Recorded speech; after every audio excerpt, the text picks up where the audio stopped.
آج کا ایک فتنہ ڈاکٹر ذاکر نائک کی شکل میں اس امت میں موجود ہے۔ جب بھی کوئی دین اسلام کی ایک بڑی شخصیت اور عالم ربانی پاکستان میں تشریف لاتے ہیں تو جو علمی یتیم ہیں یہ ان کو اپنی جھوٹی شہرت کے لیے، سستی شہرت کے لیے مناظروں کا چیلنج دے دیتے ہیں۔ کبھی امام کعبہ حفظہ اللہ تعالیٰ پاکستان میں آتے ہیں، ان کو یہ مناظرے کا چیلنج دے دیتے ہیں۔ اب کون ان کو عربی سکھائے؟ کبھی اب ڈاکٹر ذاکر نائک حفظہ اللہ تعالیٰ پاکستان میں تشریف لائے ہیں تو یہ سارے علمی یتیم جو ہیں یہ ان کو مناظرے کا چیلنج کر رہے ہیں۔ آج تک آپ مستند علماء کے ساتھ نہیں بیٹھ سکے، ان کے ساتھ مناظرے کے اندر اپنے مسئلے کو ثابت نہیں کر سکے، اور ہمارے عمر صدیق صاحب ہیں اور دیگر ہمارے علماء کرام ہیں جو آپ کے مناظرے کے چیلنجوں کو قبول کر چکے ہیں اور آپ کو مناظرے کے چیلنج دے چکے ہیں، مگر آپ اپنی بل سے باہر نہیں نکلے۔ اگر آپ حقیقی طور پہ کسی مسئلے کو سلجھانا چاہتے ہیں، بحث کرنا چاہتے ہیں علمی طور پہ، تو آپ ہمارے مناظرین کے سامنے بیٹھے، کیوں بھاگتے ہیں؟ اور جس جگہ کے اوپر آپ بیٹھے ہیں آپ کو اللہ تعالیٰ نے تاریخی ذلت سے نوازا ہے۔ اچھا، اگر آپ ڈاکٹر صاحب کے ساتھ مناظرہ کرنے پہ باضد ہیں تو چلیے آپ اپنے سوالات تیار کر لیجئے، حنیف قریشی صاحب آپ بھی تیار کر لیجئے، جلالی صاحب آپ بھی تیار کر لیجئے، مفتی منیب صاحب آپ بھی تیار کر لیجئے،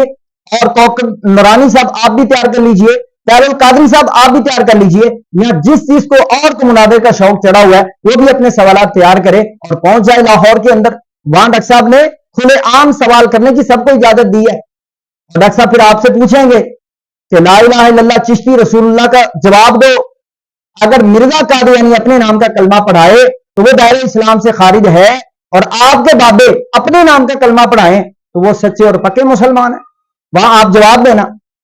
کشف المعجوب کی عبارات جو غصہ خانہ عبارات ہیں، سیدنا داؤد علیہ السلام کی گستاخی موجود ہے، نبی علیہ السلام کی گستاخی موجود ہے کہ جو ایک جھوٹا خواب امام ابو حنیفہ رحمہ اللہ کی طرف منسوب ہے کہ وہ نبی علیہ السلام کی قبر میں اتر کر کے نبی علیہ السلام کی ہڈیوں کو معاذ اللہ الگ کر رہے ہیں،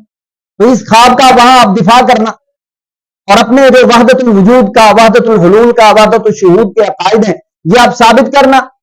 اور جو بھی آپ کو اعتراضات ہیں، آبجیکشن ہیں ان کے عقیدے کے اوپر، ان کی دعوت کے اوپر آپ سوال کریں۔ اور میں یہ تشہیر گوئی کر رہا ہوں کہ یہ علمی یتیم لوگ کبھی بھی ڈاکٹر صاحب کا وہاں پہ جا کے مقابلہ نہیں کر سکتے، وہاں پہ ڈاکٹر صاحب کے ساتھ مباحثہ اور مجادلہ ہرگز نہیں کر سکتے، ان کے اندر جرت نہیں ہے۔ یہ لوگوں کو جھوٹ کے اوپر اکسا کر کے، لوگوں کو ان کے جذبات کے ساتھ غلط طریقے سے کھیل کر کے ایک عالم ربانی کے خلاف کرتے ہیں۔ اگر آپ وہاں نہ گئے تو انشاءاللہ یہی سنی عوام، یہی بریلوی عوام یہ آپ کے منہ کے اوپر تھوکے گی کہ آپ ویسے تو بڑی بڑکے مارتے تھے، جب ڈاکٹر صاحب نے کہا آؤ مجھ سے سوال کرو تب تم اپنے بل کے اندر چھپ گئے۔ تو انشاءاللہ تاریخی ذلت ان لوگوں کو ملنے والی ہے، اور مجھے پتہ ہے کہ یہ ڈاکٹر صاحب کا مقابلہ ہرگز نہیں کر سکتے، جن کے کردار سے، جن بریلوی علماء کے کردار سے